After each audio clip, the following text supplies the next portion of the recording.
আসলে কয়েকদিন ধরে কেন এত স্যাড পোস্ট, কেন এত স্টোরি, আমার কি হয়েছে, এতই কষ্ট বা কিসের আমার, জিজ্ঞেস করছে অনেক কাছের ছোট ভাই। তো তার উত্তর দেওয়ার আগে চলেন কিছু ভিডিও দেখা যাক। জয়পুরহাটে ডায়রিয়াতে আক্রান্ত হয়ে আধা ঘন্টার ব্যবধানে মা মেয়ের মৃত্যু হয়েছে। একই সঙ্গে 17 ঘন্টার ব্যবধানে কিন্তু 3 জনের মৃত্যুতে গ্রামে কিন্তু একটি শোকের ছায়া নেমে এসেছে। এত বড় আমি এক দেখিনি। আমার সোনার মানিক যে আমার আমার সোনা মানিক আমার বুক থেকে চলে যাবে। সারা রাত জাগ নিয়ে থাকলাম, বুকে 5 মিনিটের মধ্যে হারিয়ে গেল আমার কলজা। নিথর হয়ে শুয়ে আছেন মা সালেহা বেগম, অন্যটিতে মেয়ে বিলকিস বেগম, যার মাত্র কিছু ঘন্টা আগেই দুনিয়ার মায়া ত্যাগ করেছেন সালেহার নাতি তুহিন হোসাইন। এই হচ্ছে আমার কষ্টের কারণ। চ্যানেল 24, সময়, ঢাকা নিউজের মতো আরো বেশ কিছু চ্যানেলে যে খবরগুলা আমাদের সামনে ঘুরপাক খাচ্ছিল কিছুদিন ধরে, এটা অন্য কারো সঙ্গে নয়, ঘটেছে আমার সঙ্গে। একই সঙ্গে পৃথিবীর মায়া ত্যাগ করে বিদায় নিয়েছে আমার কাছের 3 জন স্বজন। পৃথিবীর সবচাইতে ভারী শব্দগুলোর মধ্যে একটি হলো বিদায়।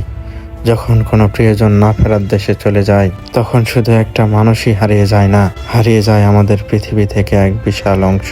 প্রথম কয়েকটা দিন তো নিজেকে বিশ্বাস করানোই যায় না। এই মনে হচ্ছে এক্ষুনি দরজা দিয়ে ঢুকবে, এই মনে হচ্ছে এখনই ডাক দিবে। এই শূন্যতা যখন আস্তে আস্তে গভীর হয়, তখনই আমরা বুঝতে পারি মুঠোফোনের ওই পাশের পরিচিত কণ্ঠস্বরটা আর কখনোই শোনা যাবে না। সবাই বলে সময় সব ক্ষত সারিয়ে দেয়, আসলেই কি তাই?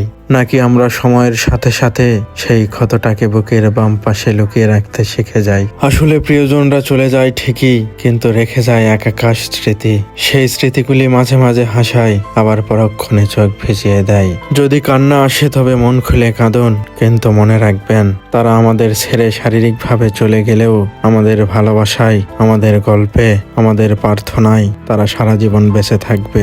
যতদিন আপনি তাদেরকে মনে রাখবেন, ততদিন তাদের মৃত্যু নেই। আপনারও কি এমন কোনো প্রিয় মানুষ আছেন যিনি এখন তারার দেশে? আজ রাতে আকাশের দিকে তাকিয়ে তাকে একবার মনে করুন আর বলুন, ভালো থেকো ওই পারে, তুমি থাকবে আমাদের প্রতিটি মোনাজাতে আর আমাদের স্মৃতির ঘরে। প্রিয়জনের মৃত্যুর যন্ত্রণা নিজের মৃত্যুর আগ পর্যন্ত ভোলা যায় না, তবে একটা বাক্যর দিকে তাকিয়ে সব মেনে নিতে হয়, কুল্লু নাফসিন জায়গাতুল মাউত। তো ভালো থাকবেন, সুস্থ থাকবেন, নিজের আপনজনের যত্ন নেবেন, যারা মারা গেছে তাদের জন্য দোয়া করবেন। যদি বেঁচে থাকি আবারও দেখা হবে পরবর্তী কোনো ভিডিওতে। আল্লাহ হাফেজ।